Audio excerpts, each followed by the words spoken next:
handok silang kaugalingon tungod sa mga pakitabo sa tuwang panahon karon. Pero di tangay balaka niya na, di tangay mag-uol tungod kay doon sad ang Dios kanato. Basta kay kita magpabilin lamang din kita diyan sa pagpangalagan sa atong buhi nga Dios. Mga ning kabuntagon magkaigsunan, yan ako tason pag kanabang paghatag og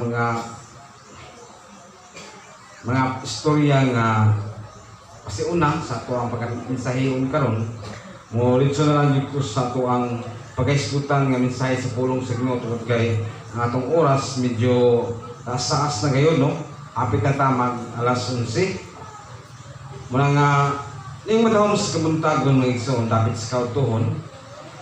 Usa kini kadako kayo na to nga pribilehiyo nga makapaminaw sa pulong sa Ginoo nga mahatagan ta og kanabang pagpahinumdom o matagan ta og mga butang nga espirituhanon nga din ato kayo kini ma-encounter sa tong kaugalingon nga aron matawag nato nga mapahinumduman ta alang sa matag adlaw nato nga pagkinabuhi.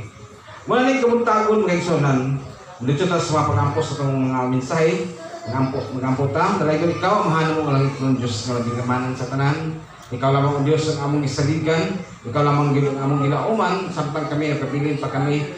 Nining kilibutan na, samtang na pa kami, kinabuhi, ayaw kami kasagdi o Diyos, yatag ka naman kanunay, ang dugang kalikon sa among matag sa kapanglawas, nga makapadayon kami sa pagkinabuhi, nga aron may muot ka kanamo. Salamat kayo ka ng Diyos, singatag pabor, kanimo lamang kami pasamaton, kanimo lamang kami maduunon alang sa mga butang espirituhanon. Salamat kini kanang Dios sa pangalan ni Ginoong Hesus.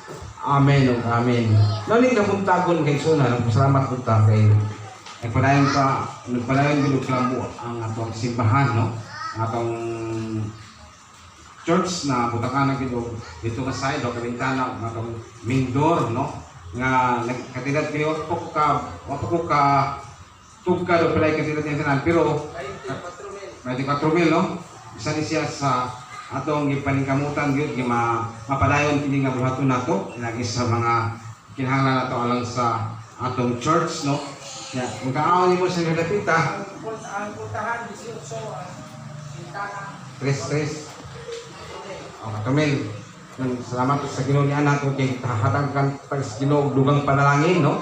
Sa sunod na po nga panahon, dili aside ato na po ni siya mapadayon, no? Pinagi sa paghatag usab nato og nga sa pianon nga bahin alang sa kalambuan sa ato ang iglesia, no? Sa tanan nga padayon sa pagsuporta sa atong mga no? Din sa atong church. Salamat tanan. Salamat ang tamo ni anak.